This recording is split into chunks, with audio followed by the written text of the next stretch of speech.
El libro que fue suceso editorial desde el viernes, que se empezó a vender durante todo el fin de semana y en la Feria del Libro, es el de Cristina Fernández de Kirchner. Sinceramente, el libro que tiene en sus manos mi compañera Noelia Barral Grijera. ¿Cómo estás, Noel? Buenas noches. ¿Cómo estás, Ale? Buenas noches. Lo que te propongo es que analicemos este libro como un hecho político, el hecho político de la semana, tal vez de la primera mitad del año, porque da muchas señales a lo largo de este libro, que ya va por su cuarta edición, Cristina Fernández de Kirchner, sobre cuál es su visión sobre la política actual y sobre todo cuál es su visión sobre los dirigentes políticos con los que tal vez va a tener que hacer campaña o competir en las próximas elecciones. Te propongo empezar mirando a quiénes nombra en el libro y cuántas veces lo hace. A ver. Los más nombrados, de mayor a menor, por Cristina Fernández de Kirchner en Sinceramente. Y los no nombrados. Y los no nombrados. A ver. Néstor Kirchner casi 500 veces. Le dice Néstor Kirchner, le dice Néstor, le dice Kirchner, va alternando.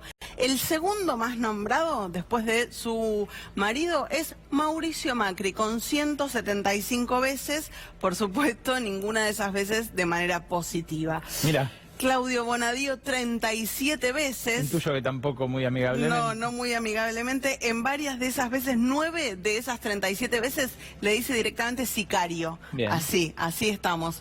Roberto Labaña, también 27 veces. Amado Vudú, 20 veces. Eduardo Duhalde 15 veces, algo molesto Eduardo Duhalde, en un rato vas a ver por qué, por cómo es recordado en el libro de Cristina. Sergio Massa, atención a los párrafos que le dedica Sergio Massa, en un rato los vamos a ver, 13 veces, Axel Kicillof 7, Julio De Vido 4, Norberto Yarvide 2, y sin menciones ni para José López, ni para Juan Pablo Schiavi, ni para César Milán. Personajes incómodos del último tramo del kirchnerismo, claramente afuera del radar de un libro en clave proselitista, ¿no? En clave proselitista, un libro que tiene muchos mensajes políticos. Arranquemos mirando qué dice la expresidenta de Mauricio Macri. Dice, el gobierno de Macri es una catástrofe económica y una tragedia social. Podría haber sido un capitalista exitoso, dice del presidente Macri, porque, dice, recibió el país desendeudado, pero eligió ser carancho del capital financiero. Y además dice, el macrismo es un grupo de tareas del capital financiero.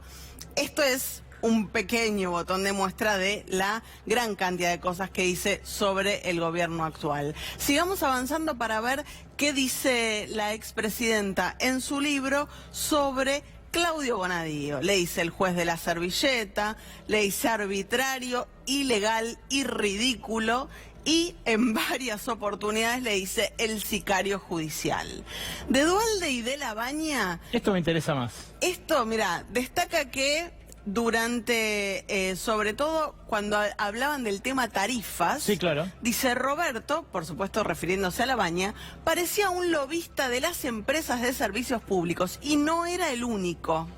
Duhalde también tenía la misma posición. Recordemos 2005, el momento en el que rompe Roberto Labaña con su entonces jefe Néstor Kirchner, es porque estaba en contra del congelamiento de tarifas que proponía por su parte Julio De Vido, y que a la postre, 10 años después, terminó en el agujero económico, cambiario y financiero que admite el propio Axel Kicillof. A nosotros Axel Kicillof nos ha dicho abiertamente, el modelo no se quedó sin dólares, se quedó sin nafta. Exactamente. En parte fue por el devidismo energético. En parte fue por eso, y recuerda Cristina también un día en que Labaña fue a almorzar con Mirta Legrand y no se pronunció, no eligió a quien prefería en la elección entre ella y Chiche Duhalde. Dice, no puede ser, era nuestro ministro y no se pronunciaba por mí.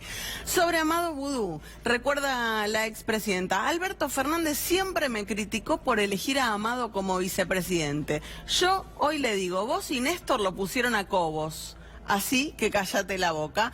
Intentando revalidar su argumento en favor de la elección de Amado Vudú. Y también dice sobre el expresidente que hubo un bombardeo terrible contra él por haber ideado la recuperación de las AFJP, esto en referencia a la causa Chicone, ¿no? A la causa de Chicone Calcográfica. ¿Qué desestima, no? Dice que es todo un montaje judicial, igual que todas las demás causas a las cuales se ve sometida. No se mete específicamente explicar la causa, pero sí dice que hubo un bombardeo judicial. Pero mira que dice también sobre Sergio Massa, recordando el tema de FJP.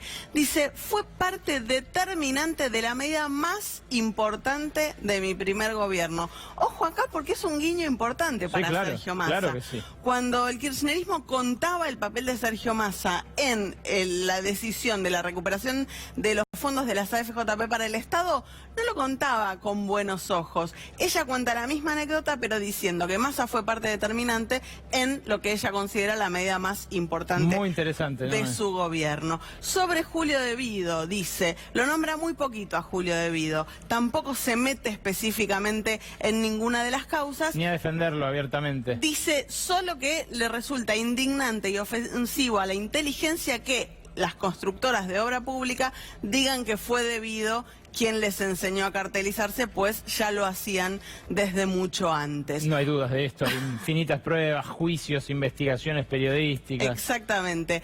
Buscamos también en el libro menciones a las denuncias y a los problemas que tuvo su gobierno. De la causa Cuadernos habla 20 veces, en las 20 veces se refiere a la causa de las fotocopias de los cuadernos y también se refiere a esa novela al hablar de la causa. Del cepo cambiario habla 7 veces, lo menciona como la necesidad de regulación cambiaria que la prensa estigmatizó con el nombre cepo.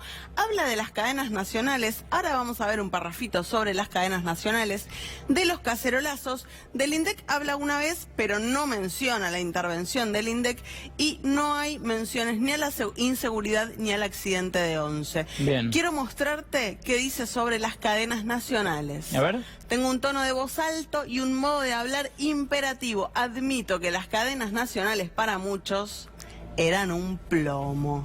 Bueno, la autocrítica más sonante es esa entonces, sobre algo absolutamente formal, algo accesorio del gobierno. Gracias, Noé, la verdad que interesantísimo. Quédate, porque después de esta breve pausa tenemos algo más de información sobre la Argentina y el Fondo Monetario.